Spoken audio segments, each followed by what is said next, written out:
Assalamualaikum warahmatullahi wabarakatuh.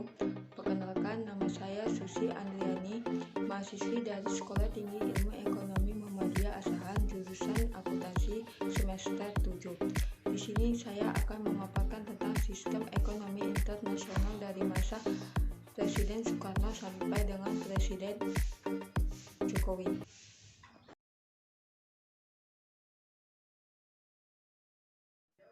Yang pertama, masa Soekarno pada tahun 1945 sampai dengan 1967. Di masa Soekarno ini, Indonesia mengalami 3 fase perekonomian di era Presiden Soekarno. Fase yang pertama yaitu penataan ekonomi pasca kemerdekaan.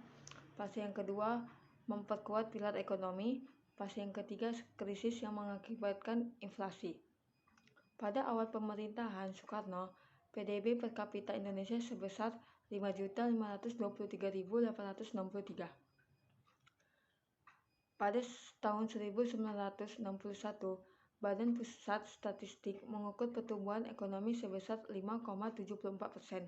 Setahun berikutnya masih sama, ekonomi Indonesia tumbuh 5,74%. Lalu pada tahun 1963, pertumbuhannya minus menjadi 2,24%.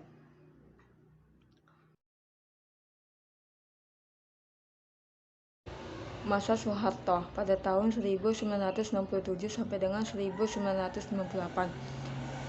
Pada masa ini, kekuasaan Soeharto adalah yang terpanjang dibandingkan presiden lain di Indonesia hingga saat ini. Pasang surut perekonomian Indonesia juga paling dirasakan pada eranya.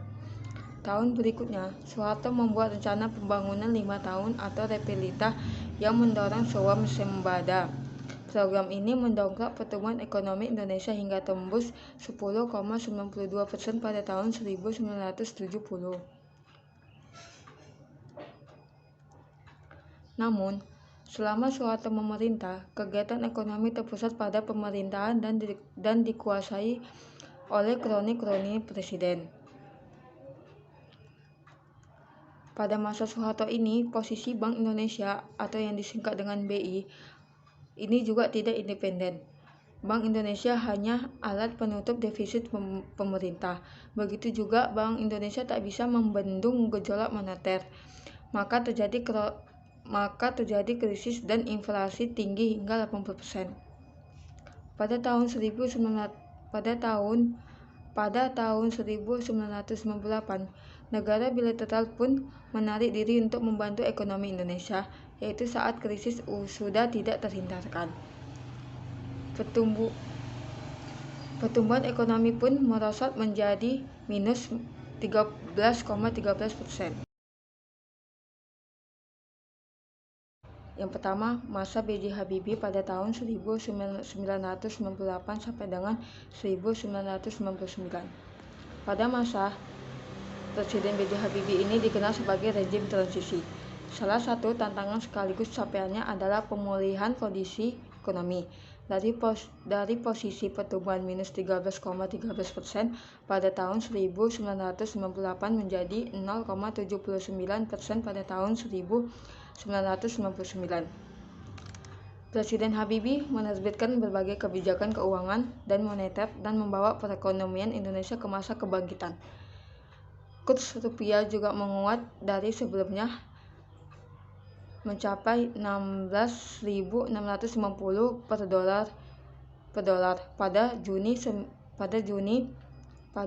tahun 1998 menjadi 7.000 per dolar pada November tahun 1998. Pada masa Habibie, Bank Indonesia mendapat status independen dan keluar dari jajaran eksekutif. Selanjutnya masa Abdurrahman Wahid atau tahun 1999 sampai dengan tahun 2001. Pada masa Abdurrahman Wahid alias Gus Dur meneruskan perjuangan Habibie mendongkrak pertumbuhan ekonomi pasca krisis tahun 1998. Secara perlahan, ekonomi Indonesia tumbuh menjadi 4,92% pada tahun 2000.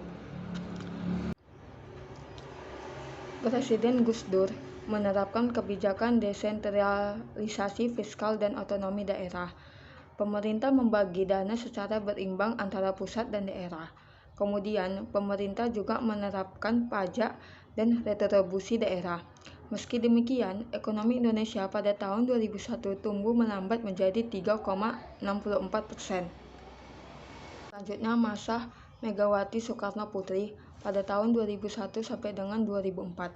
Pada masa pemerintahan Megawati, pertumbuhan ekonomi Indonesia secara bertahap terus meningkat dari tahun ke tahun.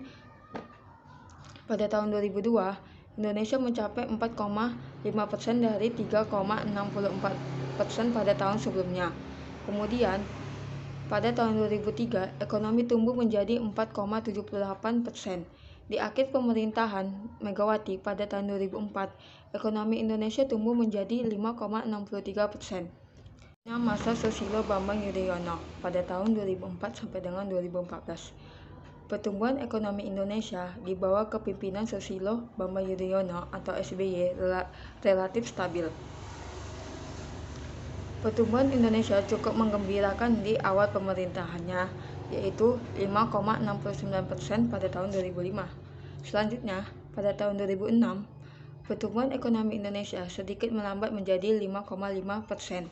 Di tahun berikutnya, ekonomi Indonesia tumbuh di atas 6%, tepatnya 6,35%. Selanjutnya yang keempat, masa Joko Widodo atau tahun 2014 sampai dengan 2019. Pada masa pemerintahannya, Joko Widodo atau yang lebih akrab disapa dengan Jokowi lebih mendorong investasi, pembangunan infrastruktur, dan melakukan efisiensi agar Indonesia lebih berdaya saing.